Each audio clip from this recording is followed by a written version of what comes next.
sabemos que las entidades estatales, ¿no? A través de programas y a través de otros lineamientos, han venido promoviendo el desarrollo de este tipo de estructuras, de las cochas, ¿no? Y lo han hecho a través de los mecanismos de inversión pública, en la figura de IOARs, de optimización principalmente, y se ha promovido ahí la generación de las denominadas cochas mejoradas, pero hace varios meses atrás, más de un año y medio casi ya, han planteado un lineamiento estratégico o un lineamiento técnico para regular el desarrollo de estas estructuras, ¿no? Ya no solamente como activos estratégicos de un sistema de recarga hídrica, sino también como parte de un sistema de siembra y cosecha de agua. Eso esa información para que ustedes tengan un poco más de contexto sobre cómo es que o en qué escenario se va a generar esta residencia y supervisión de cochas, o se está generando. Anteriormente era únicamente para lo que son cochas, ¿no? Solamente era la residencia, para la residencia, para la ejecución de cochas, y era en la modalidad de IOARS. Ahora son proyectos de inversión pública en los cuales, además de las cochas, se tiene que considerar mínimamente las zanjas, amunas, reforestación y otras más, dependiendo del diagnóstico que se haya realizado. Entonces, la residencia y supervisión va a abarcar también esos otros aspectos. En esta oportunidad vamos a focalizarnos en lo que es la residencia de supervisión, únicamente orientada a la ejecución de coches, ¿no? Vamos a hablar de los aspectos generales de los proyectos en cochas. Después vamos a ver lo relacionado a la residencia en cochas, qué aspectos se tienen que considerar. También la supervisión en cochas y finalmente, y luego algunas actividades propias de la ejecución en cochas, tanto generadas por la residencia como por la supervisión. Y por último vamos a hablar sobre algunas acciones específicas de la supervisión. ¿Por qué vamos a tener ese apartado especial para la supervisión? Porque, como sabemos, la ejecución de una infraestructura, de un proyecto, de una obra, digamos que se finiquita totalmente con la liquidación técnica y financiera. No con la culminación, sino con la liquidación técnica financiera. Y esta liquidación técnica financiera va a ser generada a través de la participación de un comité de liquidación, en cualquiera de las modalidades, ¿no? De directa, indirecta, de oficio. Y en este comité de liquidación, a excepción de la de oficio, la supervisión va a participar. Es decir, la supervisión va a llegar hasta ese último momento en el cual se va a validar, se va a verificar que todo lo que se ha informado, que se ha hecho en la ejecución del proyecto, efectivamente se ha realizado. Entonces, la supervisión va a jugar un rol importante, porque no solamente va a controlar, sino va a orientar al residente. Eso lo vamos a ver más adelante. De modo tal que cuando llega hasta la liquidación, ¿no?, lo hace con la seguridad de que el proyecto sea ejecutado de la forma más idónea posible. Respecto a los proyectos en cochas, sabemos que las cochas vienen a ser estanques, ¿no?, generados en depresiones naturales o artificiales, en las cuales no solamente se almacena agua, sino que se infiltra. Esa es la característica de una cocha, o las condiciones que tienen que estar presentes para que se pueda denominar como cocha. tiene que ser un depósito natural o artificial donde se almacena agua, pero se infiltra. No solamente se almacena, sino que ésta se infiltra y recarga las fuentes subterráneas, los acuíferos, etc. Si no tiene esta capacidad de infiltración, ya no se llama cocha y se llamaría reservorio. Ojo, se va a denominar como cocha, va a tener esa denominación de cocha solo si almacena e infiltra agua, si recarga acuíferos. Si no lo hace, es reservorio. En cuanto a su ubicación, según los últimos lineamientos de la entidad rectora, Midagri, las cochas tienen que estar establecidas sobre los 3.500 metros de altura, en las partes altas de la cuenca. ¿Ah?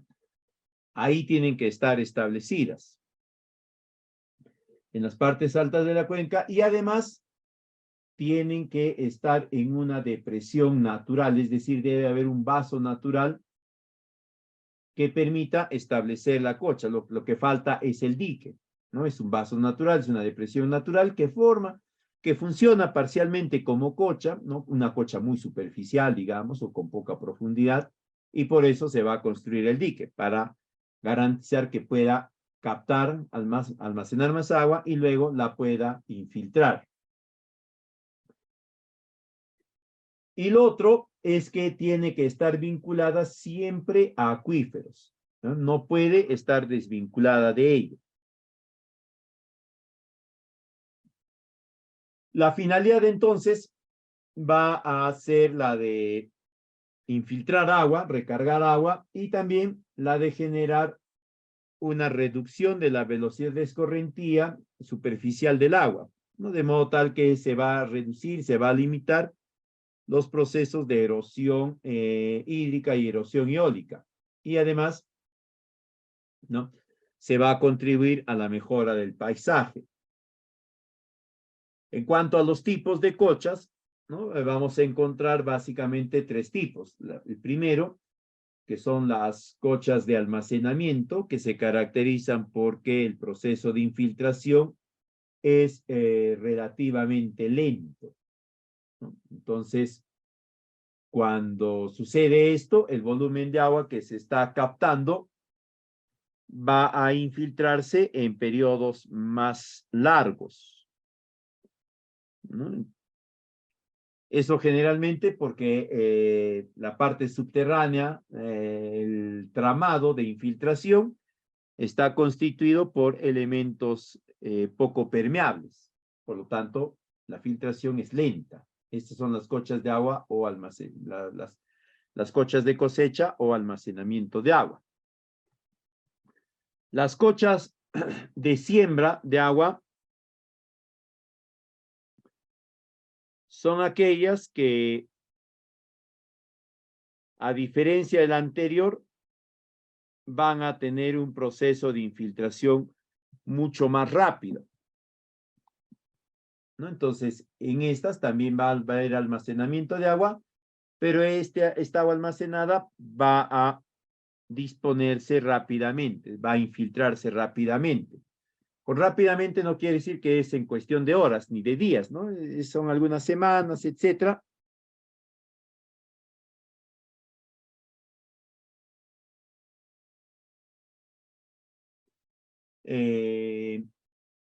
¿No? Y que va a permitir la recarga hídrica. Y por último tenemos el tercer tipo, que son las cochas mixtas, ¿no?, que vienen a ser aquellas cochas en las cuales la base está conformada por material tanto permeable como poco permeable, de modo tal que el proceso de infiltración es más regulado, permite un almacenamiento más prolongado de agua, ¿no? En cambio, en las cochas de siembra, el almacenamiento de agua no es muy prolongado porque la infiltración es mucho más rápida. Y estas últimas son las que digamos, en cierta forma, van a tener un rol más importante en la regulación del ecosistema, ¿no? porque van a ir contribuyendo a la recarga hídrica y al mismo tiempo van a ir regulando el ecosistema. En cambio, las otras también, pero van a presentar algunas limitaciones o algunas atenciones especiales en los otros aspectos. Antes que me olvide, cuando se habla de siembra de agua, ¿no?, siempre se va a considerar la infiltración, por eso se denomina siembra, ¿no? Si no hay infiltración, no va a haber siembra. Lo que habrá, pues, ya una vez más, será almacenamiento. Va a haber siembra únicamente si hay infiltración y si hay recarga hídrica. Si no hay esta, no se puede hablar de siembra y se estaría hablando simplemente de almacenamiento, ¿ya? Y las cochas, como ven, son estructuras orientadas a la siembra de agua principalmente, no a la cosecha.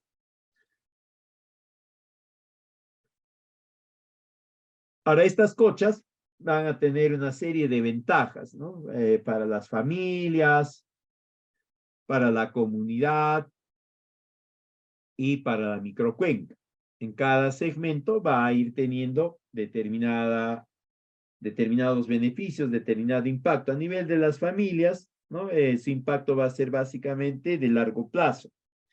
En ese largo plazo, ¿no?, estamos hablando de 15 años, un poco más, va a generar condiciones más apropiadas para un establecimiento y desarrollo más exitoso de una serie de plantaciones y también de una serie de crianzas. Pero eso lo va a generar en un periodo de tiempo largo a nivel de los beneficiarios. A nivel de la comunidad va a generarle algunas ventajas, como es la generación de un microclima más apropiado para el desarrollo de una serie de cultivos, ya no de un cultivo específico, sino de varios cultivos. Igualmente va a permitir el establecimiento de una serie de fauna, ¿no?, propia de la zona, pero que no se veía tan concentrada. Va a aportar en la reducción de las disputas entre comuneros o entre habitantes sobre acceso al recurso hídrico. A nivel de la microcuenca, va a generar un mayor caudal en épocas de estiaje. Va a ser un elemento importante en el control de la erosión del suelo, tanto erosión hídrica como erosión eólica. Va a contribuir a la armonía y belleza paisajística de la comunidad y dependiendo de ciertos manejos y ciertas capacidades que pueda generarse en el lado de los beneficiarios, va a tener un aporte como potencial fuente de ingresos a través de un turismo ecológico vivencial.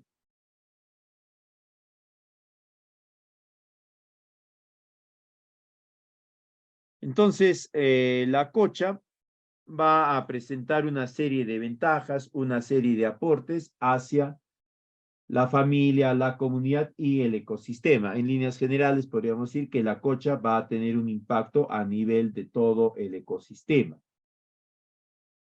Sin embargo, todavía encontramos algunas limitaciones, ¿no?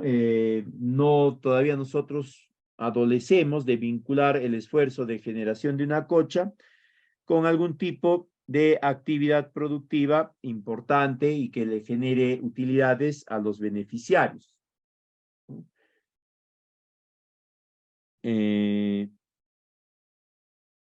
Igualmente,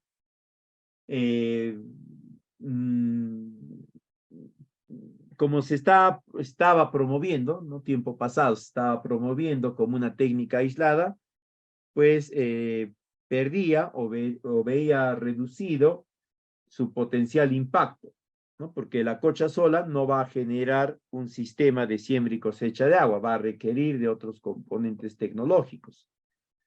Entonces, eso impedía o era una limitante para una mayor implementación de las mismas. Se entiende que con los últimos lineamientos que ha emitido la entidad rectora, esto debe de poderse superar.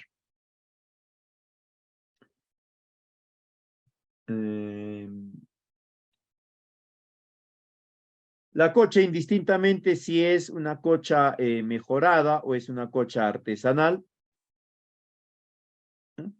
va a tener siempre tres partes principales. La primera, que viene a ser todo el área tributaria, que sería todo el espacio que está por encima y casi alrededor de la cocha, que a través de esta depresión natural orienta la escorrentía de las aguas de la lluvia hacia la cocha, ¿no? Ese es el área tributaria y que va a ser materia de estudio al momento de la elaboración del estudio de inversión, ¿no? Del expediente técnico. De ahí tenemos el área de almacenamiento, ¿no? El área de recarga, también como a veces se le dice, que viene a ser el área específica en la cual se genera la acumulación de agua y que luego se transforma en el proceso de infiltración. Vendría a ser, en otras palabras, la cocha propiamente dicha, ¿no? Es el vaso, la depresión natural, donde está el vaso y también donde está el dique, ¿no? Esa es la cocha, el área de almacenamiento propiamente dicha. Y hacia abajo, ¿no? Tenemos el área de influencia, que ya viene a ser todo el área que va a verse beneficiada por el proceso de infiltración y recarga hídrica generada por la cocha. Y además tenemos algunos otros componentes ya dentro de eso, ¿no? Dentro de la cocha misma tenemos al dique, tenemos el canal de excedencias, tenemos el aliviadero, los aliviaderos, los desarenadores en los canales de recarga, ¿no? Para evitar que entren sedimentos dentro de la cocha, de modo tal que ésta pueda mantener su capacidad de almacenamiento de agua. Entonces, estas van a ser las partes que generalmente vamos a encontrar en una cocha. Perdón, acá. En cuanto a la residencia, ya hablando sobre el tema que vamos a tocar en esta oportunidad. La residencia viene a ser siempre un conjunto de acciones que van a ser implementadas, ejecutadas, por un profesional que tiene experiencia en la naturaleza del proyecto, en el tipo de proyecto, en este caso del coche. Pero que este residente va a generar todas sus actividades enmarcadas en aspectos normativos, técnicos, administrativos y de control. Y en ese orden, el orden es importante acá, ¿no? Acá no aplica esta ley conmutativa, ¿no? De la suma, de la multiplicación. Tampoco aplica que el orden de los factores no altere el producto final. Acá sí se tiene que tener esta secuencia bien organizada y bien establecida, ¿no? La residencia va a desarrollar todas sus actividades, primero teniendo en cuenta los lineamientos normativos. En otras palabras, la residencia no puede plantear nada que no esté contemplado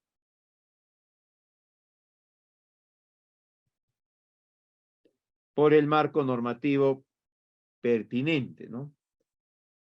Y recién cuando verifica que esto está aceptado o forma parte de los lineamientos normativos y regulatorios, va a considerar la parte técnica.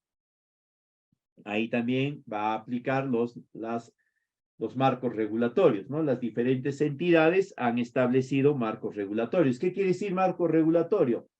Básicamente es un conjunto de directrices que están relacionadas al cómo se debe de generar algún tipo de actividad.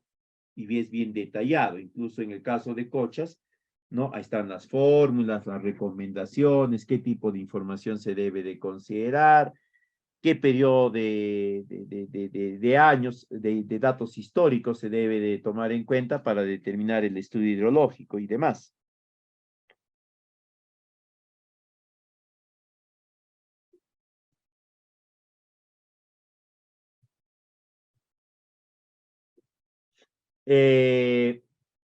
Y después vienen los aspectos administrativos y técnicos, pero en ese orden.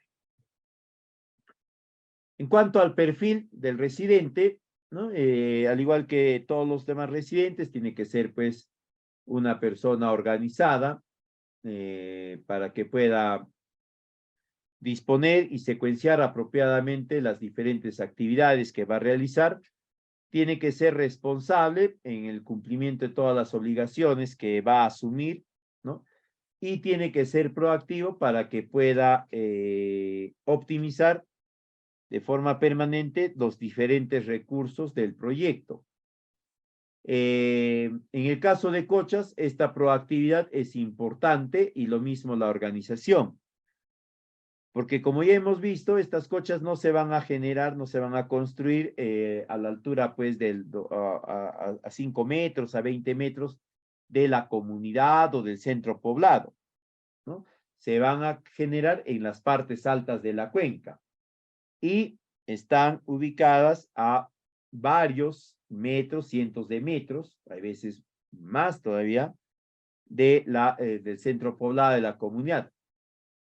Por lo tanto, el suministro de insumos, ¿no? De materiales, como queramos llamarlo, va a tener que ser bastante bien organizado, ¿no? Porque no es de que me olvidé pedir esto, me olvidé pedir cemento, me voy a la ferretería de la esquina, compro y está. O camino 10 cuadras, compro y está, ¿no? Va a tener que trasladarse un periodo de tiempo mucho mayor y luego el de retorno y así. En este tipo de proyectos sí es importante que la residencia sea bastante organizada y también bastante proactiva para estar anticipándose a posibles situaciones y no se vea comprometido el periodo de ejecución. Además de ello, recuerden que cuando se habla de ejecución de cochas, se habla de intervenciones de ejecución muy puntual y muy rápida, ¿no? Porque estamos hablando básicamente de un IOAR y estos en ningún caso pueden tener una duración superior al año, ¿no? Si lo hacen, tiene que ser bajo esquemas muy específicos, muy especiales. Por lo general, la ejecución de una coche está pues en un periodo de tiempo entre 4, 6, 8 meses tal vez, dependiendo. Eso tienen que tomar en cuenta. En cuanto a los requisitos que tiene que cumplir el residente, ¿no? Ya sabemos, tiene que estar colegiado y habilitado, tiene que tener su autorización para ser proveedor del Estado, no tener procedimientos de sanción y sobre todo tener capacidad técnica y experiencia en proyectos similares. Acá en este tipo de proyectos sí es importante porque buena parte de la estructura se va a generar a través de excavación, de movimiento de tierras. Y sabemos pues que cuando hay movimiento de tierras, ¿no? El cumplimiento de partidas es relativamente incierto, ¿no? O perdón, la correspondencia de partidas planteadas en el expediente con lo que se encuentra en campo es relativamente incierta, no es para nada real, ¿no? No va a ajustarse, porque se va a ir descubriendo algunas variaciones del suelo. Entre las funciones que tiene el residente, vamos a encontrar algunas que son consideradas como principales. La primera, ¿no? Para todo residente, es la revisión analítica del expediente técnico. Es en este momento que la residencia tiene que tener la capacidad suficiente para poder identificar todos los vicios, errores, inconsistencias, omisiones, etcétera, que se pueda haber presentado o que se pueda haber generado en el expediente técnico. Datos duplicados, partidas inexistentes, unidades alteradas o cambiadas, signos de puntuación o signos de decimales, de miles. no correspondientes y demás, ¿no? Para que a partir de ese conjunto de observaciones, la residencia pueda plantear las necesidades de modificación respectiva, para que pueda cumplir con el objetivo del proyecto, que es la construcción del dique en un periodo de tiempo y con un monto de dinero. De ahí está todo lo relacionado a la gestión y control y desarrollo de los trabajos, ¿no? La residencia no solamente va a gestionar estos trabajos, los va a programar, los va a organizar y los va a ejecutar, sino también va a controlar, porque el residente mismo, él solito no va a ir y va a pararse y va a manipular la maquinaria, va a cargar el cemento, va a trasladar la geomembrana y todo lo demás, ¿no? Y sin apoyo personal. Va a haber apoyo personal que él va a gestionar. Por lo tanto, él tiene que tener la capacidad de poder controlar cómo se ha desarrollado cada una de las partidas que están consideradas en el expediente técnico más las modificaciones. Para eso, como ya habíamos mencionado, ¿no? La residencia va a elaborar su programa y luego va a verificar que se siga, no solamente el programa, sino todas las indicaciones que éste puede haber dado. Otra actividad o función principal va a ser la gestión de control de recursos, ¿no? Él va a ser el encargado de la correcta administración de los mismos, de modo tal que se pueda culminar todo el proyecto en el periodo de tiempo que se ha establecido y con el monto que se había indicado. Hay veces consideramos que más importante es el monto, ¿no? Y menos importante es el tiempo, y no es así. Los tres van de la manito, ¿no? Básicamente dos, el tiempo y el dinero. Pero ahí podemos ponerlo como tercer acompañante, ¿no? A la cantidad y calidad. Otro aspecto fundamental es que el residente va a gestionar el cuaderno de obra. Sea a través de administración directa, indirecta, él es el responsable de este instrumento. No lo es el supervisor, no él es el asistente, tampoco el gerente, el presidente, nadie. El único responsable va a ser el residente. En una administración directa ya sabemos que es obligatorio gestionar a través del cuaderno de obra digital. En administración indirecta, todavía no tanto a ese nivel, pero sí la recomendación de la entidad sectorial o rectora de InvierteP es que, o perdón, donde se hace es que todos se trasladen hacia el uso del cuaderno de obra digital. Este instrumento es el que va a permitir incorporar información detallada sobre las diferentes actividades que se vienen realizando. De ahí tenemos la otra función relacionada al control, ¿no? Control y autorización de todos los informes, tanto periódicos como extraordinarios, incluidos de todo el personal técnico que esté bajo su cargo, como los del mismo residente. Y por último, su función final, que es la de verificar y autorizar la conclusión del proyecto.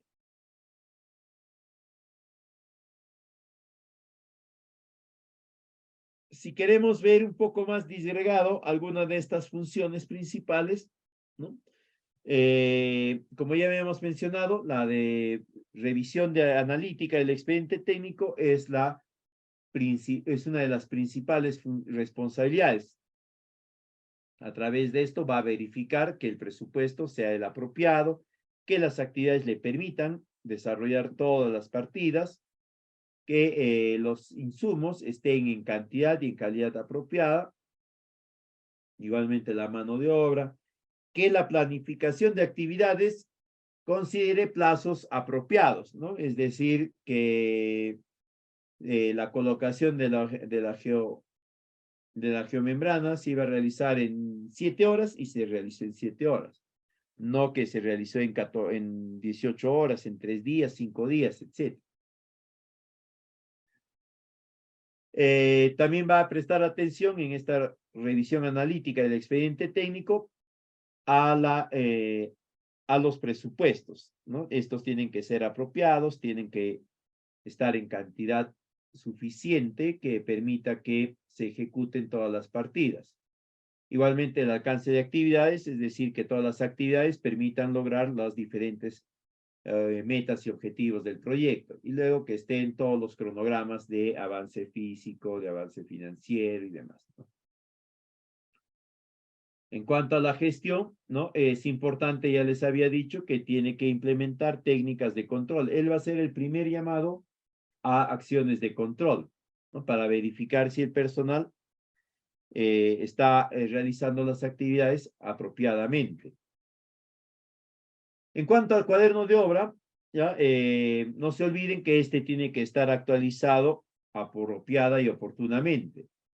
Hay diferencias, por si acaso, quien asume la residencia tiene que tener bien claro que hay diferencias sustanciales e importantes en la gestión del cuaderno de obra de una administración directa y una administración indirecta. Generalmente, en una administración directa, ¿no? El cuaderno de obra se llena o se asienta en cada oportunidad que hay algún tipo de actividad y se hace por separado, ¿no? Y tiene una característica importante que es el detalle.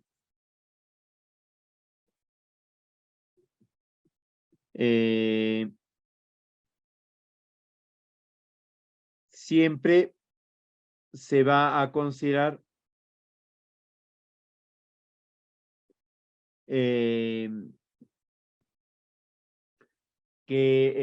en el cuaderno de obra de una administración directa, ¿no? Se tiene que indicar la partida que se va a ejecutar, qué insumos se está requiriendo para esa ejecución, tanto mano de obra, materiales, herramientas, ¿no? Cuál va a ser el procedimiento constructivo que se va a desarrollar. Después, cuáles son la meta programada para esa oportunidad y finalmente cuál es la meta alcanzada, ¿no? Así detallado es en la administración directa. En cambio, en una administración indirecta no es así, ¿no? Se incorpora información sobre las acciones más relevantes, nada más, no es sobre todo. Y no es obligatorio tampoco que sea de forma diaria, ¿no? A menos que haya un acuerdo previo y haya un compromiso importante en ese sentido. Si no, por lo general es cada 2 días, cada 3 días o cuando hay avance importante. ¿Qué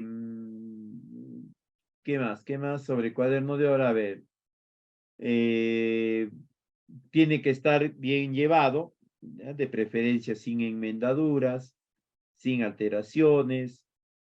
Igualmente, no se olviden que en el cuaderno de obra digital tiene que firmar solamente el residente y el supervisor, nadie más, ¿no? Y que el residente es el único responsable del mismo también. En el cuaderno de obra digital varía un poco, ¿no? Ya, como no hay un documento digital, ya no se puede indicar exclusivamente que el residente es el único responsable. Ahí, en todo caso, hay una responsabilidad compartida, pero más vinculada hacia lo que es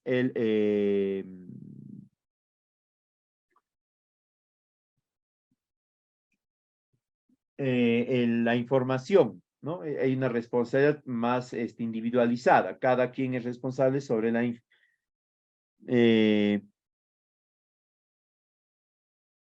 sobre la información que va a ir indicando, que va a ir colocando en el cuaderno de obra digital. También tengan presente que el cuaderno de obra digital no se puede borrar, ¿no? No es como el cuaderno de obra físico, en el que, llegado el caso, si era necesario, ¿no? Bueno, simplemente se perdía, pues, y se reconstruía todo, ¿no? En cambio, en el cuaderno de obra digital no se puede realizar eso. En el cuaderno de obra físico se podía modificar una partida, ¿no? La partida número 5, por ejemplo, que se llenó el 3 o el 7 de enero, ¿no? ¿Se podía modificar? Sí, se podía hacer la variación, ¿no? En este caso del cuaderno de obra digital no se puede, ¿no? Ya una vez que un asiento ha sido enviado, ya está considerado de forma definitiva, no se puede modificar nada. E igualmente en el cuaderno de obra digital tengan presente siempre que hay tres tipos de usuarios. Están los usuarios, el administrador, ¿no? Es el que ha aperturado el cuaderno de obra digital. Está los usuarios, que venía a ser en este caso la residencia de la supervisión, y luego están los no usuarios, que viene a ser el conjunto de personas, el conjunto de actores vinculados a procesos de monitoreo, seguimiento, etc.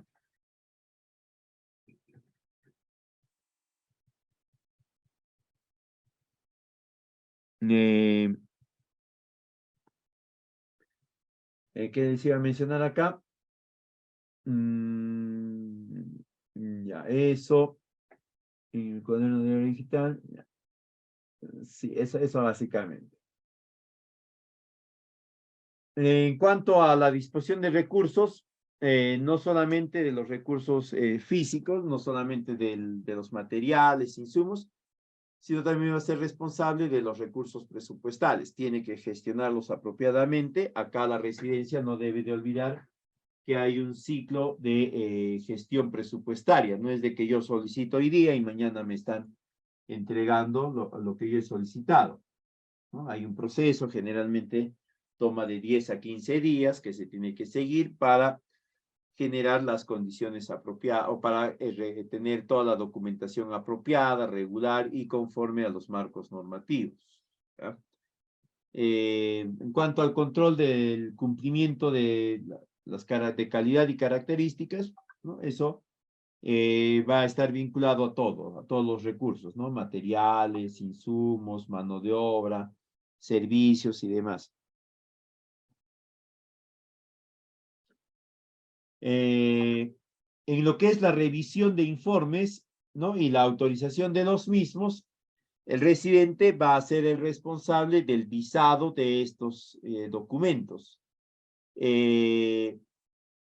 Para ello tiene que prestar atención al proceso de verificación, ¿no? Y validar pues que han cumplido los formatos solicitados por la entidad, ¿no? Y adicionalmente la información específica que la supervisión pueda haber considerado necesaria. Hay veces la supervisión indica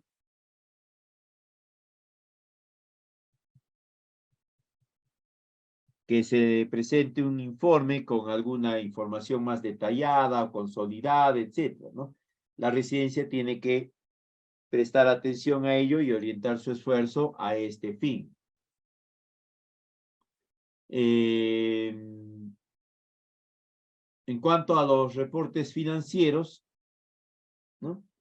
Tiene que generar la información necesaria que sea concordante con la realidad y que se enmarque, digamos, dentro de los procesos apropiados, ¿no?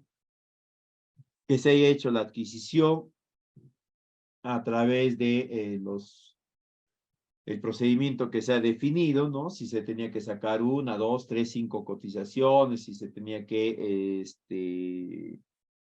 hacer un cuadro comparativo de precios o de ofertas, 2 cuadros comparativos, 5 cuadros comparativos, todo aquello que se pueda haber considerado necesario. Tiene que realizar la supervisión. Siempre tiene que prestar atención a que todos los informes que van a presentar y que él mismo va a presentar incluso, tienen que tener información real, ¿no? Sobre todo en los avances físicos y financieros. No caer en un optimismo ni tampoco caer en una laxitud sobre la exigencia de calidad de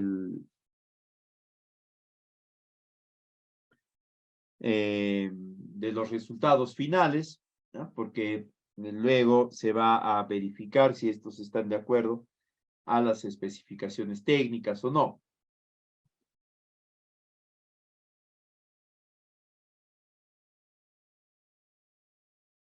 Hay otro conjunto de actividades importantes de la residencia, que es la coordinación con otros agentes, pero esto más orientado a que la sostenibilidad de la inversión, ¿no? porque en el caso específico de proyectos de cochas, la operación y mantenimiento muchas veces se le traslada a la comunidad aledaña, a la que está más cerca, ¿no? Y como sabemos, la operación y mantenimiento se realiza a través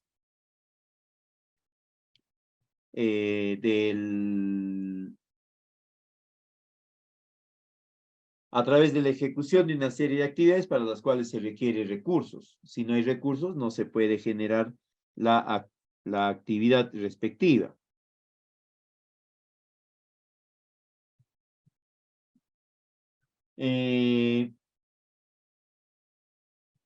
Otra función de la residencia, y que es bastante importante, está relacionada al,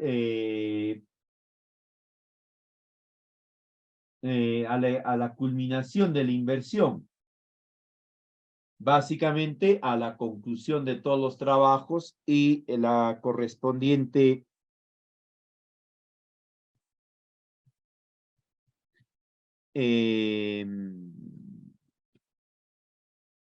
digamos, comunicación y formalización de la misma, ¿no? Una vez que la residencia verifica que se han concluido todos los trabajos, todas las partidas que se tenían que ejecutar, ¿no? Es decir, luego de revisar que todas las partidas del proyecto, más las modificaciones se han cumplido, que ha validado que la calidad de cada bien, de cada servicio, ha estado de acuerdo a lo que se ha planteado en el expediente técnico y modificaciones, que se ha ejecutado el presupuesto y que el, el proyecto, la estructura, funciona y opera apropiadamente, ¿no? Una vez que ha hecho esto, la residencia procede a comunicar a la supervisión la culminación, ¿no? Y la supervisión le va a encargar que elabore el informe de culminación. Una vez que elabore el informe de culminación, la supervisión lo revisa, lo valora y emite una opinión. Luego de esta, ¿no? de esta opinión, ya procede a la aprobación y encarga, dependiendo de cómo se establece el contrato, a la supervisión, a la residencia, le puede encargar la conducción del proceso, la elaboración de la liquidación técnica financiera, pero para que luego la supervisión la revise. Además de eso, en estas últimas actividades, la residencia tiene que prestar también atención a la generación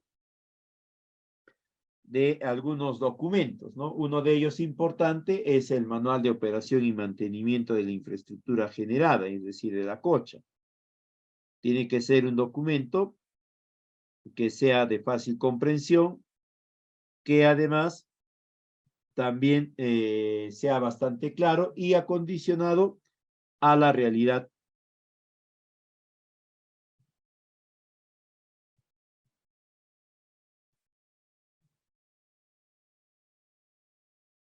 En cuanto a sus responsabilidades, ¿no? El residente tiene responsabilidades de carácter administrativo, económico, operativo y técnico. En el ámbito administrativo, él es responsable del llenado y presentación de los informes bajo los modelos que se le haya indicado. Es responsable también de la gestión del cuaderno de obra, cuaderno de proyecto, de todas las actas que se hayan generado a partir de la ejecución del proyecto, de la absolución de todas las consultas técnicas y financieras, ¿no? De la elaboración de consultas técnicas y financieras, ¿no? Él es el que va a elaborar la consulta y va a plantearla a la supervisión. Marco, buenas noches. En el caso que termine las hojas del cuaderno de obra, se continuará en otro cuaderno de obra, se seguirá con la continuidad de asiento. Sí, se sigue con la continuidad de asiento. ¿Ya? Eso sí, no se olviden, se sigue con la continuidad de asiento. Estabas en el asiento 100, pasas al libro 2, ¿no? De la obra. El primero será libro 1 de la obra, la de construcción, ejecución de la cocha, los grandiosos del Perú, ¿no? Libro 1, asiento 1, 2, 3, hasta el asiento 100. Terminas inmediatamente empiezas a usar el volumen 2, libro 2 de la obra, del proyecto de construcción de cochas, los grandiosos del Perú, y continúas con el siguiente asiento, ¿no? Asiento 101, y ahí plasmas tu información. No vayan a reiniciar. ¿Por qué? Porque cuando se reinicia, ¿qué sucedería? A ver si ustedes reinician la numeración de asientos. Ustedes cuando presentan sus informes, ¿no? No presentan, pues, como anexos las hojas del cuaderno de obra con toda la pasta, ¿no? Con toda la carátula donde está legalizada. Simplemente presentan la hoja que corresponde y ahí nos dice que es el segundo cuaderno, el tercer cuaderno del proyecto tal, no dice nada, no dice nada, lo único que tiene ahí es información de la partida, de lo que se ha hecho.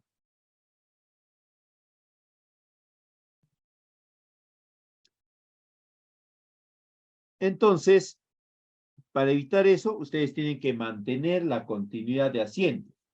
Entonces, cualquiera que lo lea, ¿no? va a indicar y va a decir, estaban en el 102, en el 100, ahora están en el 101, 102, etc. No va a haber confusión.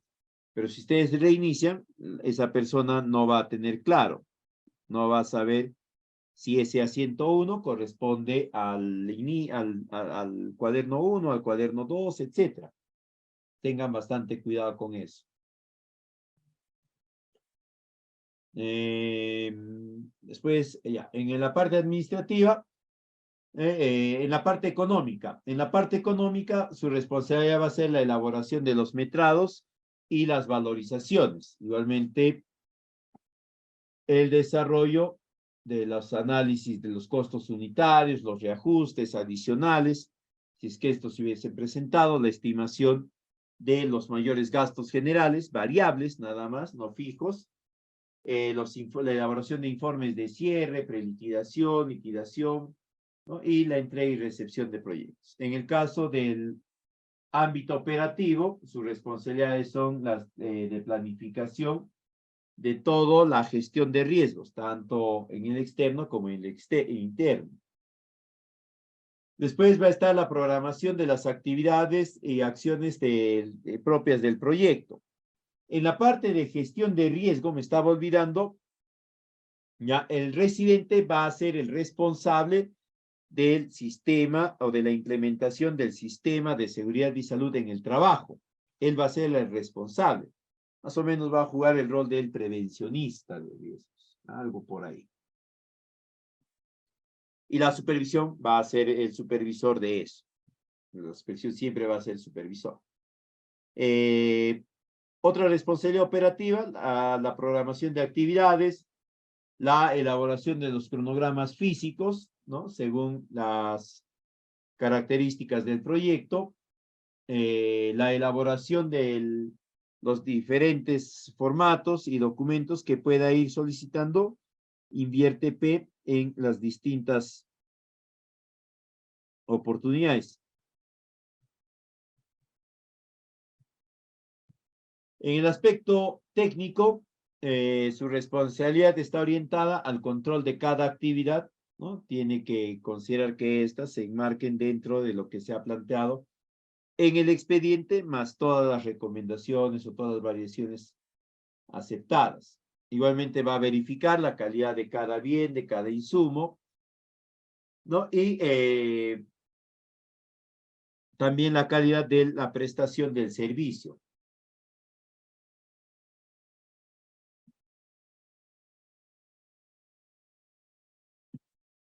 En cuanto a la supervisión también es un conjunto de actividades, pero tiene una característica. La supervisión para nada viene a ser un conjunto de actos de carácter fiscalizador, ¿no? La supervisión tiene un rol netamente de monitoreo, de acompañamiento, de orientación a la residencia. Todo lo que la residencia quiera hacer, ¿no? La supervisión lo pule, lo acondiciona, lo perfecciona, le da esa característica de idoneidad.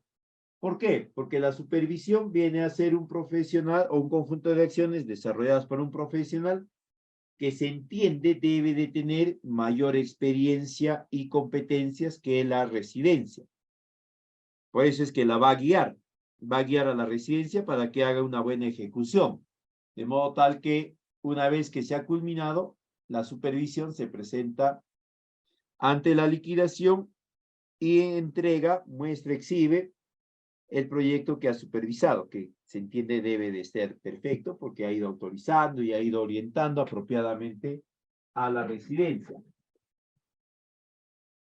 Ahora, la supervisión, como saben, puede ser generada con la participación de una persona natural o una persona jurídica. Es indistinto. Pero el actuar de la supervisión va a seguir los mismos aspectos que se han considerado en la residencia y en el mismo orden incluso. La supervisión va a ejecutar todas sus actividades de control, de monitoreo, pensando en los aspectos normativos, luego los aspectos técnicos, administrativos y de control. Eso va a ser elemental, eso va a ser necesario y va a ser fundamental. Siempre lo normativo. Es por eso que la supervisión va a permitirse orientar a la residencia. Como la supervisión tiene mejor conocimiento sobre una serie de actividades, una serie de partidas, una serie de elementos, va a poder proporcionarle con eso información adicional, información específica a la residencia, de modo tal que todo lo que él haga o pretenda hacer sea perfeccionado.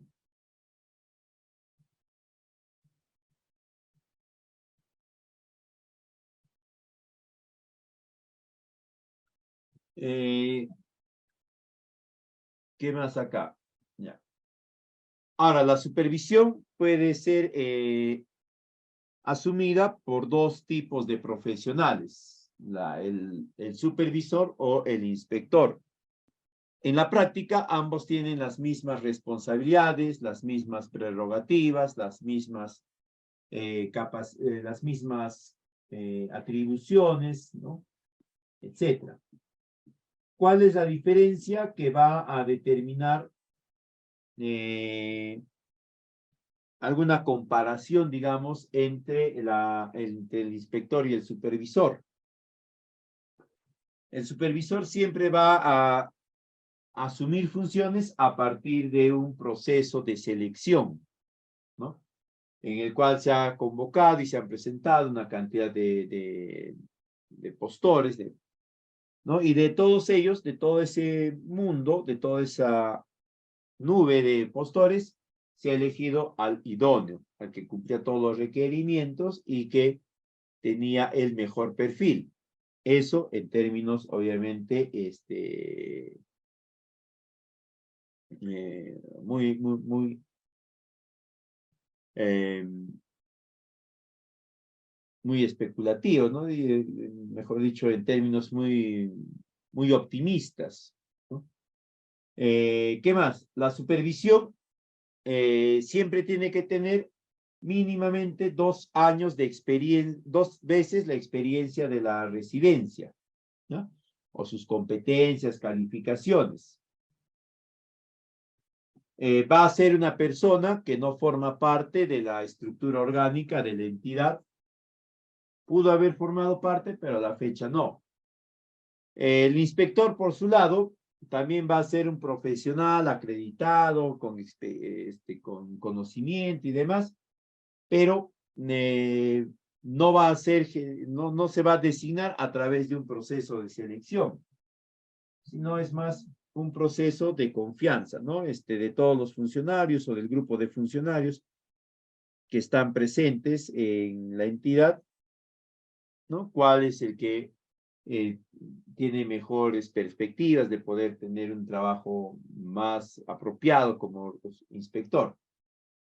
La otra característica es que no se le va a exigir al inspector tener más de las mismas competencias, las mismas calificaciones que la residencia, ¿no? Mínimamente el inspector tiene que tener las mismas calificaciones que la residencia. Entonces, con esa consideración, ¿no? Siempre queda en tela de juicio si efectivamente un inspector que tiene las mismas competencias, la misma experiencia que el residente, ¿no? Podrá orientarlo apropiadamente. O simplemente se dará la figura de un ciego acompañando a otro ciego, guiando a otro ciego. Otra diferencia es que el inspector va a ser un funcionario de la entidad, ¿no? Por eso se le va a confiar. Por eso es que no hay un proceso de selección. En cuanto al perfil general, ¿no? Tiene que tener experiencia, y hemos dicho, suficiente experiencia como para poder a comprender, interpretar y aportar a los distintos procesos constructivos y demás. Tiene que ser una persona con amplio criterio técnico que le permita analizar las diferentes alternativas de solución, escoger entre ellas o en su defecto, ¿no? Elaborar una nueva estrategia de solución. También tiene que ser una persona que tenga suficiente conocimiento, suficiente capacidad, de modo tal que pueda opinar sobre consultas que le haga la residencia y que estén dentro de su capacidad de gestión, ¿no? En otras palabras, consultas de forma más que de fondo. Porque si son de fondo, la supervisión no puede opinar, no puede ordenar, ¿no? Quien va a hacer eso es la entidad.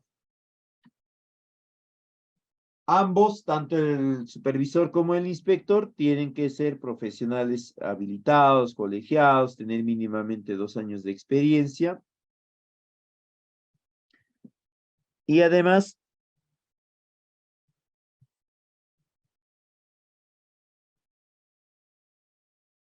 ¿no? Se entiende que no deben de estar cuestionados o no tener ningún proceso de sanción, ¿no? Porque a veces ya están en funciones y llega un proceso de sanción y tienen que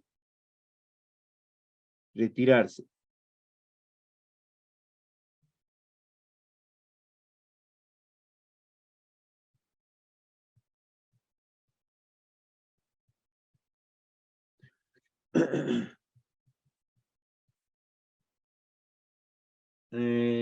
En cuanto a sus funciones generales, ¿no? De la supervisión, tanto el supervisor o como del inspector, ellos siempre van a controlar a nombre de la entidad, ¿no? Entonces, para poder realizar un control, tienen que hacer un acompañamiento, un seguimiento.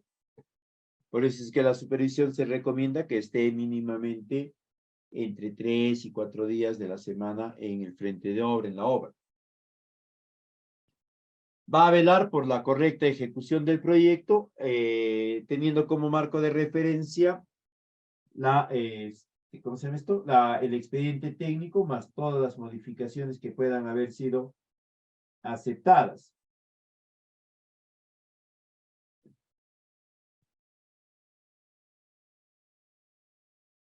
De ahí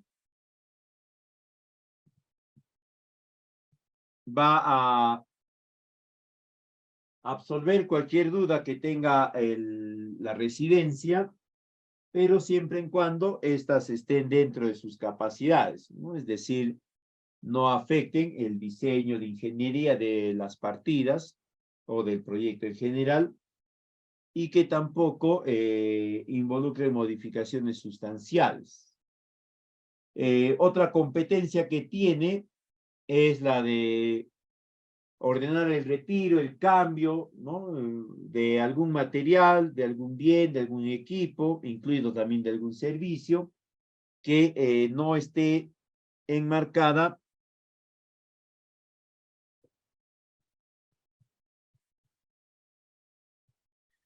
dentro de sus competencias, ¿no? Es decir, si no han cumplido, ¿no? Con elaborar un documento o con entregar información apropiada, en el caso de servicios, ¿no? No estarían entregando información de calidad, por lo tanto, la supervisión puede indicar que se varíe de especialista, ¿no? Tal vez del geólogo, cosas así, para el proceso constructivo de la cocha, del dique de la cocha.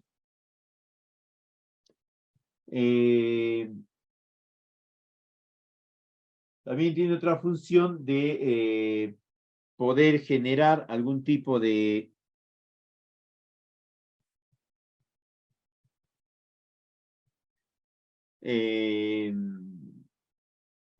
situación que amerite una decisión inmediata o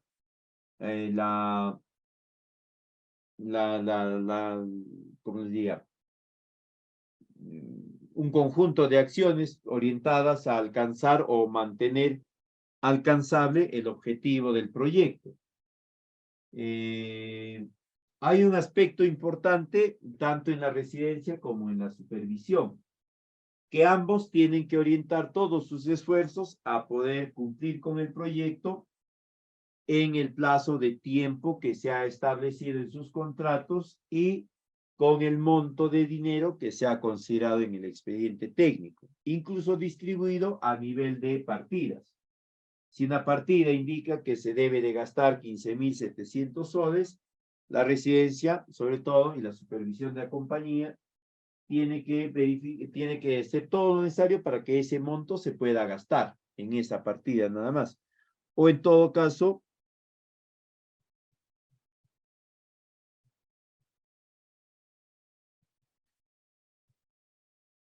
¿no? Las modificaciones que tengan al lugar.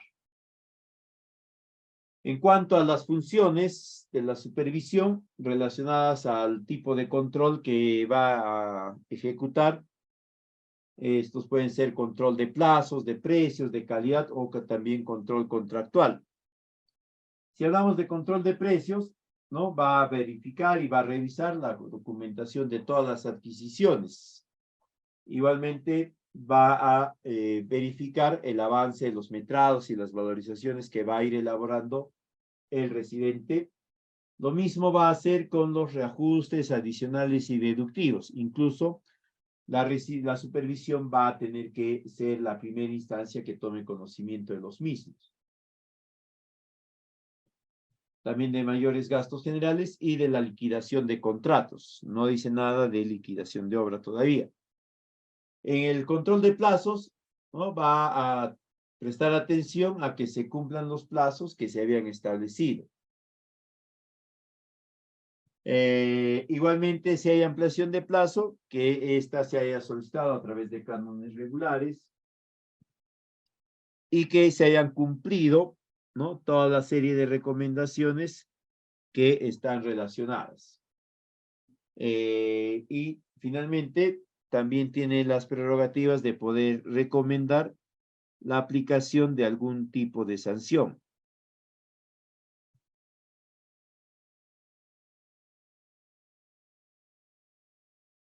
En el aspecto de control de calidad, ¿no? Va a estar relacionado en primera instancia al cumplimiento de establecimiento de los sistemas de seguridad y salud, ¿no? Y todos aquellos que estén vinculados.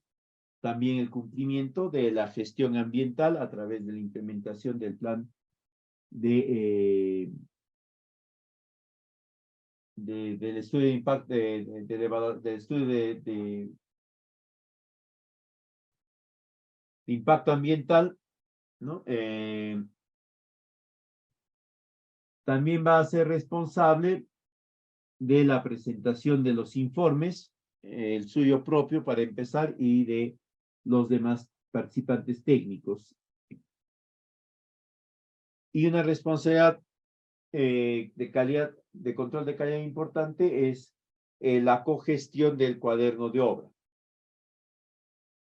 En el caso de sus funciones en el aspecto contractual, ¿no? Va a revisar que el documento aprobado esté en el marco de las exigencias normativas.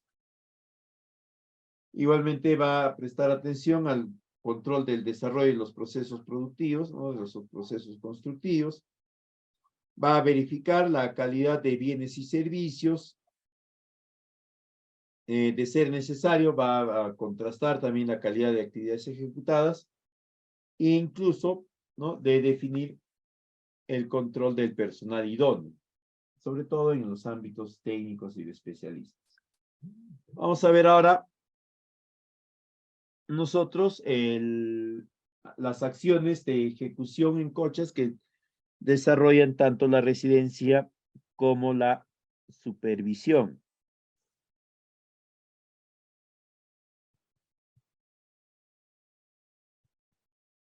¿Ok?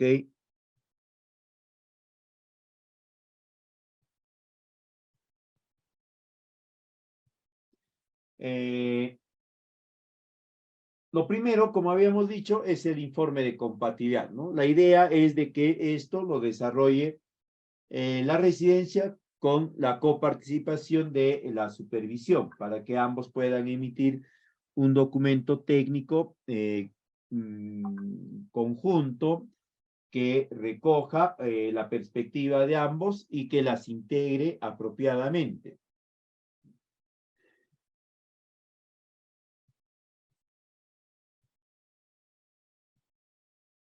De ahí se tiene que definir qué partidas no están bien planteadas, tanto en cantidad de insumos, en costos, en actividades propias, o incluso también en periodo de tiempo. Tal vez les han dado muy corto tiempo, ¿no? Toma 15 días y les han dado 10. Ahí ustedes, acá en el informe de compatibilidad, por si acaso, hay algo que a veces olvidamos. Cuando se plantea un expediente técnico, los plazos de ejecución de actividades están dados en días calendario. Eso no se olviden. Siempre en el expediente técnico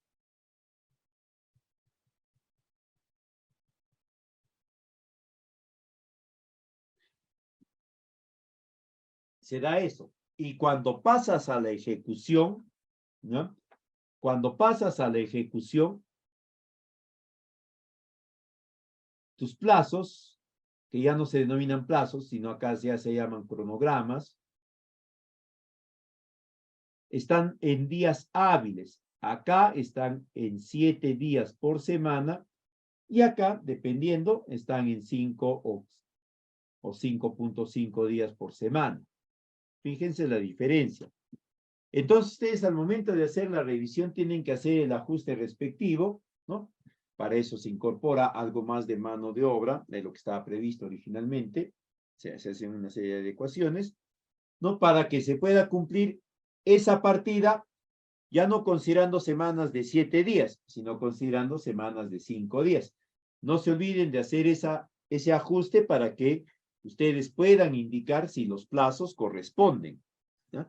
Hay veces nos olvidamos o no lo hacemos. Entonces, ¿qué decimos? Ah, está la partida, sí está la partida. ¿Han considerado maquinaria? Sí está maquinaria. ¿Cuántas horas? Ah, 120 horas máquina. Ah, sí alcanza. ¿Está peón? Sí, está peón. ¿Cuántos? A tantos. Ah, sí alcanza. A todo está bien. Entonces ya le damos conformidad a la partida. Pero ¿y el plazo? ¿Qué pasó con el plazo? Se va a reducir siempre. Es el apropiado, te va a permitir ejecutar esa partida, esa actividad en los términos de en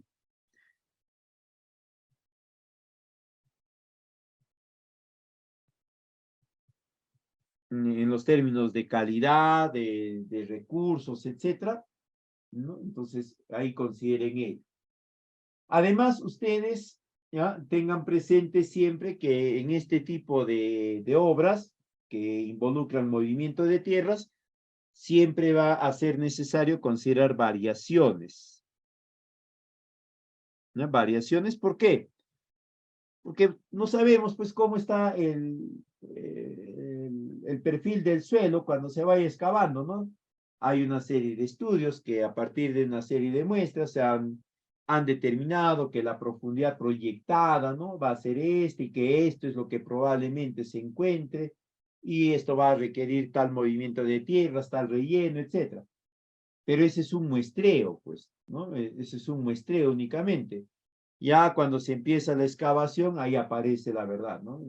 Efectivamente, a esa profundidad se requería algo más de movimiento, se va a requerir algo más de relleno, de material compactado, lo que fuese. Entonces, siempre tengan en cuenta ello.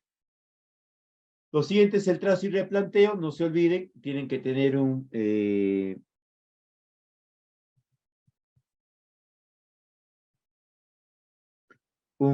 topógrafo que tenga conocimiento. No todos los topógrafos tienen el expertise necesario, ¿ya? Para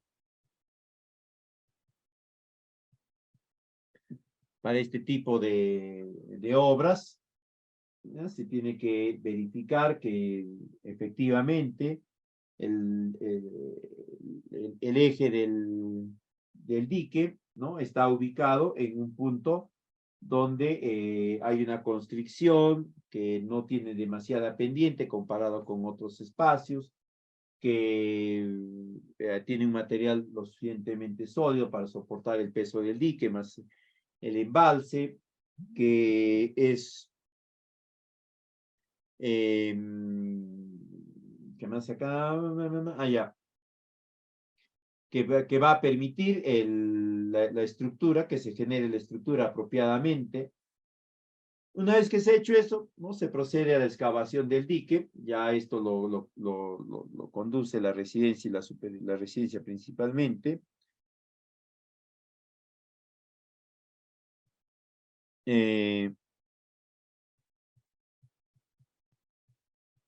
Acá se inicia la excavación del trazado del eje del dique, ¿no? Y hacia cada margen del eje se excava la mitad que corresponde a la cimentación del dique. Si la cimentación del dique tiene un ancho de 2 metros, ¿no? A cada lado del eje se excava 1 metro y se va profundizando, ¿no? Acá hay que recordar que las cochas mejoradas no deben de tener en ningún caso un dique, un anclaje inferior al 1,5 metros. Las cochas rústicas sí, pueden tener menos, hasta 70 centímetros, se acepta, pero las cochas mejoradas siempre metro y medio adelante. Y ahí se va a llevar a cabo la cimentación del dique. Acá hay un proceso constructivo que va a estar claramente definido. En algunos casos se requiere algo de refuerzo de acero, refuerzo de concreto, si es así se considera lo necesario.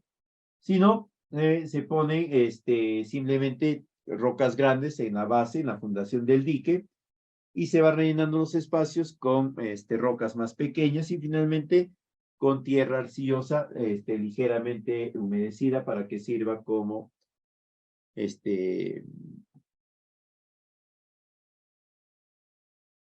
me fue el término técnico que le ponen al concreto siempre, como mortero, algo así como una especie de mortero, ¿no? Y se va construyendo esta cimentación hasta alcanzar el nivel del suelo. Una vez que se ha alcanzado el nivel del suelo, se procede ya al inicio de la conformación del dique, ¿no? Ahí se tiene que tener en cuenta cuáles son los taludes que han establecido en el diseño técnico, y se sigue llenando en la parte interna del dique piedra grande, piedra más pequeña, y se rellena con tierra arcillosa ligeramente humedecida y así sucesivamente hasta alcanzar la altura correspondiente, ¿no? En cochas mejoradas, hay veces para los procesos de compactación de cada capa que se va colocando, se utiliza algo de maquinaria pesada como se ve en la foto superior izquierda, y también en superior derecha, inferior derecha. Luego de ello, ¿no? Se conforma todo el dique y se llega hasta la corona. Traten de utilizar tierra apropiada para que no, y bien compactada para que el dique sea bastante firme y no vaya a ceder, no vaya a generar ningún tipo de asentamiento o algo similar. A la par que se va conformando el dique, ¿no? Se va a ir colocando la capa impermeabilizadora. Esto en cochas mejoradas, ¿no? Esta capa impermeabilizadora por lo general es una geomembrana. El textil también puede acompañarlo. Ahí la recomendación es que a menos que la residencia o la supervisión tengan una expertise apropiado en la colocación de geomembranas, ¿no? Tomen los servicios de un particular, de un tercero, para que éste se haga responsable del mismo. Tiene sus detalles, tiene sus características. Una cosa es instalar geomembrana HDP, otra es instalar geomembrana PVC. Son distintos, los procesos de instalación son distintos. Los procesos de sellado son totalmente diferentes. Las pruebas también son diferentes, etc. ¿No? Hay una serie de cuidados que también son diferentes. ¿Por qué se incorpora estas geomembranas en estos tipos de diques? ¿No? Básicamente por la dimensión que tienen, ¿no? Como son diques bastante largos, que tienen 20, 30 más metros todavía de largo, y de altura pues tienen entre 5, 10 metros, hay veces incluso. Se tiene que garantizar una buena impermeabilización. ¿Cómo se va a garantizar esto? Únicamente a través ya de una geomembrana o de algún otro elemento que sí o sí sea impermeable. Pero para eso tiene que estar correctamente instalado. Eso lo conduce el residente. A la par que se va colocando la geomembrana, ¿no? Y se va protegiendo la misma, se le va dando las condiciones necesarias, se va a llevar adelante la conformación, el revestimiento del dique, ¿no? Tanto del talud interno como del talud externo. Para esto se tiene que considerar la incorporación de una cantidad importante de piedra a modo tipo laja, que va a servir como parte del revestimiento de la cara interior y de la cara exterior del dique. Traten de evitar que sea material calcáreo, porque el material calcáreo va a degradarse con el agua y va a generar puntos donde puede ponerse en duda, en peligro, ¿no? La impermeabilidad del dique. Si están, o como van a estar utilizando también acá las geomembranas, ¿no? Tengan mucho cuidado en la colocación de este revestimiento, para que no pueda afectar la calidad o la estructura de la geomembrana.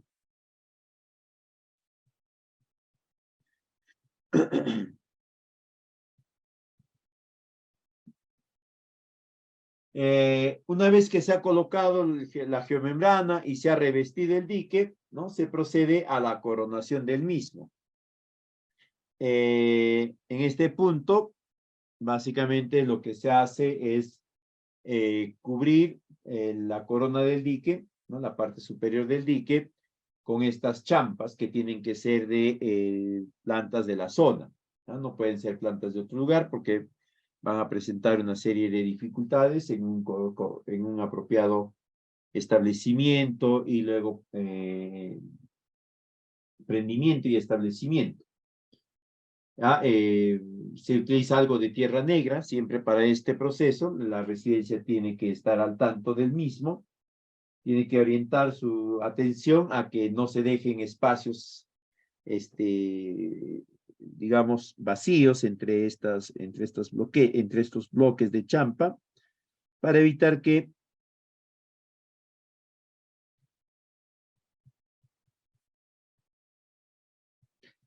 por ahí puedan haber filtraciones de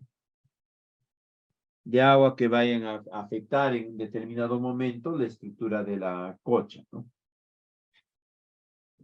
Otra función que van a cumplir es la conducción de las obras complementarias, empezando con el aliviadero o los aliviaderos, ¿no? Dependiendo del estudio hidrológico que se haya generado, ¿no? Se determinará, pues, si va a ser suficiente un aliviadero de determinadas dimensiones o más de uno, ¿no? Dos, tal vez.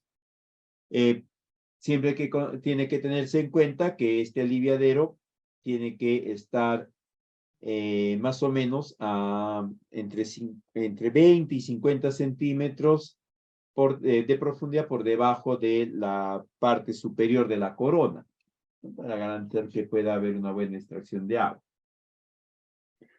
En cuanto a su sección, depende del diseño, puede ser una sección trapezoidal como también una sección rectangular.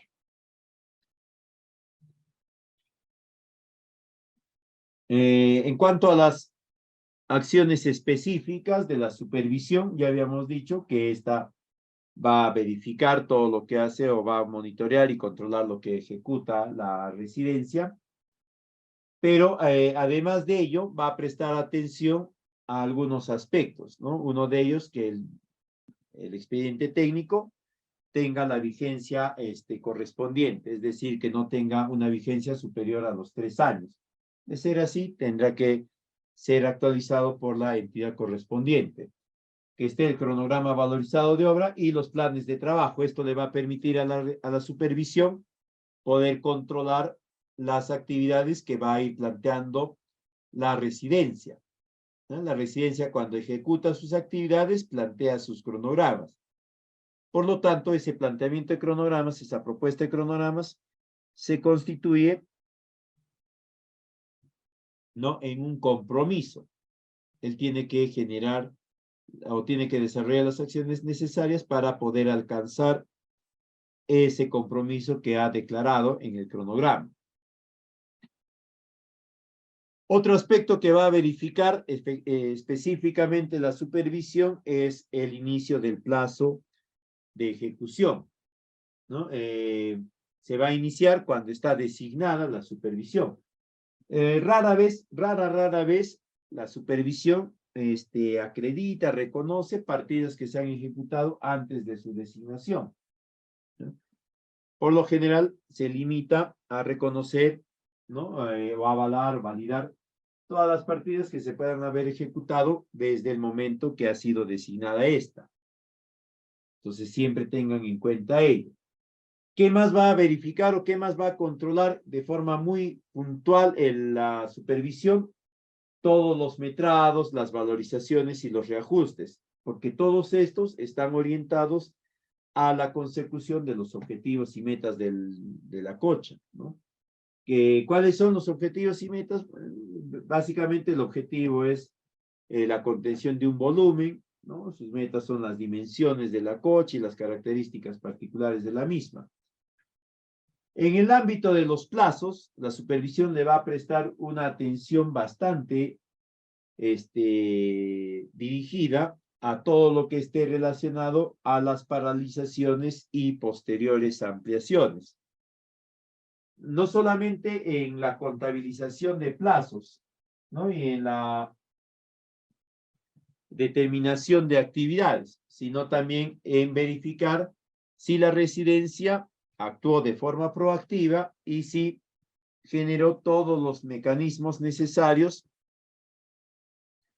para recuperar los plazos, los periodos de tiempo que no se generaron actividades, ¿no?, que hubo la paralización. Otro tipo de control específico que va a realizar la supervisión es el relacionado al presupuesto, ¿no?, que está vinculado a las valorizaciones, reajustes, a los adicionales y deductivos. No confundan deductivo con reducción. La reducción es una merma, una disminución de los metrados, de los objetivos del proyecto, y la devolución del efectivo, es decir, ya no voy a gastar en esto, por lo tanto no tengo en qué más gastarlo y devuelvo el efectivo o el presupuesto. Esa es una reducción. Un deductivo es distinto. Un deductivo también significa la merma, la disminución de partidas o de metas o de metrados, pero no involucra ya la devolución del dinero o del presupuesto. Por eso es que aparecen siempre los deductivos de la manito de un adicional, ¿no? Porque el adicional es el traslado de ese monto deducido para unas nuevas partidas o la ampliación de algunas partidas a través de mayores metrados y similares. Ahora, estas modificaciones, las ampliaciones adicionales, deductivos, reducciones, tienen un proceso, ¿no? Tienen un trámite o una gestión que se tiene que generar apropiadamente.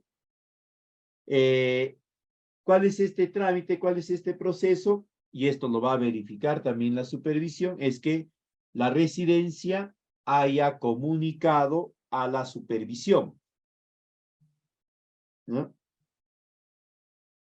Una vez que la residencia le ha comunicado a la supervisión va a tomar conocimiento, va a evaluar y le va a indicar si debe o no de elaborar el respectivo informe. No, la residencia no puede elaborar el informe, o puede elaborar ya si quieren el informe, pero no lo puede materializar, no lo puede ejecutar, simplemente porque a él le parece, porque a su criterio o según su experiencia, por muy válida que ésta sea, esa es la opción correcta, esa es la metodología apropiada, etc. Tiene que contar con la aprobación de la supervisión para que se pueda ejecutar cualquiera de estas actividades. Entonces, una vez que la supervisión le autoriza, la residencia elabora el informe y lo comunica, se lo pone en conocimiento de la entidad.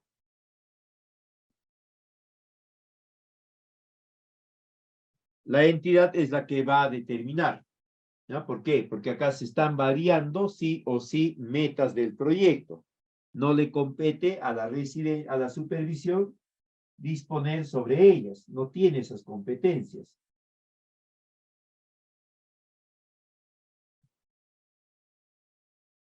Por eso es que la entidad tiene que tomar estas medidas, ¿no? La entidad es la que va a disponer finalmente. Una vez que la entidad toma conocimiento, revisa y dispone, se lo comunica a la supervisión y esta a la residencia, pero ese es el proceso, ¿no? No puede haberse generado en otro sentido ni de otra forma. En cuanto a los plazos, para la mayoría de trámites están vinculados aproximadamente a unos 30 días en total, ¿no? Desde el momento que la residencia presente el informe respectivo a la supervisión hasta el momento que la entidad opina o se manifiesta.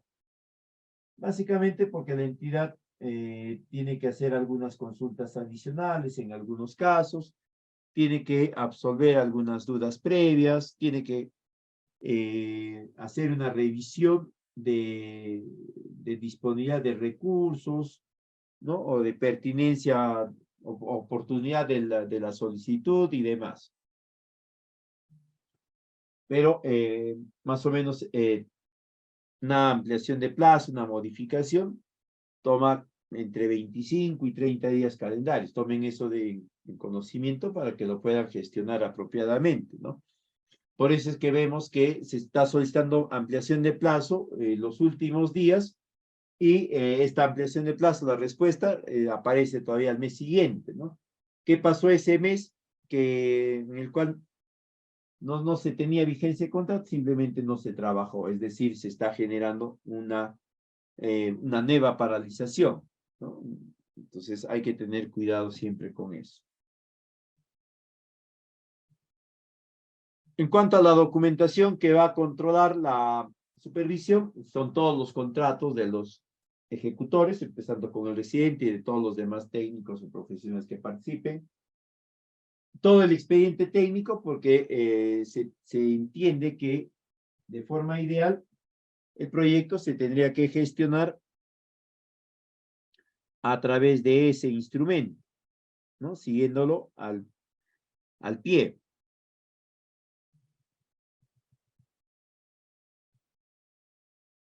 El cuaderno de obra, porque va ahí, debe de constar todo aquello que la residencia va informando o va comunicando. Si algo comunica y no consta en el cuaderno, básicamente no se ejecutó o no se realizó.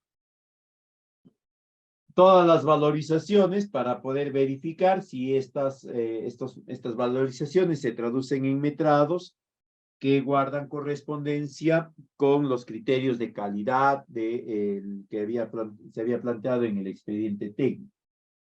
Todos los informes que se puedan haber generado en el periodo de ejecución, los periódicos regulares y los informes especiales, extraordinarios, etcétera, ¿no?